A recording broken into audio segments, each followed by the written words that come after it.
Thank you, Ari, for having me on and for your coverage of everything that is going on at this moment in our country and around the globe, and in particular in Israel. And it is very related to the chaos and the civil war that we are watching here in the Republican Party in the House. And the world is watching.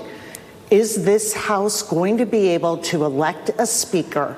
Are the Republicans going to be able to do this fundamental duty and get back to work for the American people and help our allies like Israel and Ukraine in this time of urgent need? So this is way beyond just who's going to be speaker and sort of the inside politics of this. This is really about the House GOP and the MAGA extremists are hurting our ability to stand strong with our allies and to keep making progress for the American people.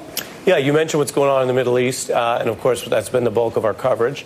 They did put together in Israel, for example, a unity government. They took people who were foes, and they're allies right now. That's more rare in our system, certainly in the partisan way things have gone in Congress lately. And yet that brings us to the question here: is there a way for Democrats to turn this into an opportunity to extract some concessions or something that your party thinks is needed or valuable right now, and use that so the math ices out those 8, 10, or 20 folks, and whether that's helping Scalise or someone else? Are you or your colleagues having active conversations about that? So we have always been saying there's a bipartisan path forward, and we put that into action back in June when we had a MAGA-created default crisis, put our economy on the edge, and we came together and formed a compromise with Kevin McCarthy. 314 House members approved that compromise in a bipartisan way.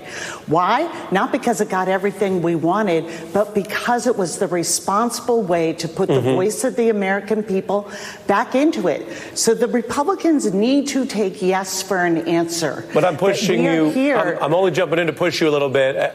I think, fact check true what you said, and there was that alliance on that issue. But I don't know if you can tell me or not, but I guess what I'm asking very specifically, though, is are the actual conversations going on right now with Scalise or anyone else to say, if you guys got XYZ, you would throw your votes behind him, because then, heck, once you get the gavel, you have power. If he can do that and not worry about losing 15 or 20 of the whomevers. Yeah, so listen, I can tell you this. There are informal conversations. You quoted Mike Rogers, Chairman Rogers, but we have not had formal, members of House leadership or candidates, Scalise, come to us and say, let's get this done. Let's get to governing. So we are here saying we are ready to work for you. Our hand is extended. And Congresswoman, that alone, that's interesting, right? I mean, what you're telling us is you have people who spend years, if not decades of their lives, trying to get something like the gavel. And here's some math. If they were willing to compromise, that's part of it. But they would sooner not even get the gavel than make what you're saying they haven't made yet, which is a formal overture to Democratic leaders. And that's exactly what we saw with Kevin McCarthy. He would rather lose the gavel than come to us and work together on behalf of the American people. This is a civil war among Republicans. We are here. We are anxious to get back to work, to get the House to function so that we can get back to the critical things we need to do. And we have a blueprint for that. The Republicans have to take and act on the agreements they've already made and help us return to a form of governing here that isn't about chasing the most extreme parts of their party, but is putting those voices of the Americans who want us to protect Social Security, protect our public schools, create great jobs, and protect our planet back into the conversation here.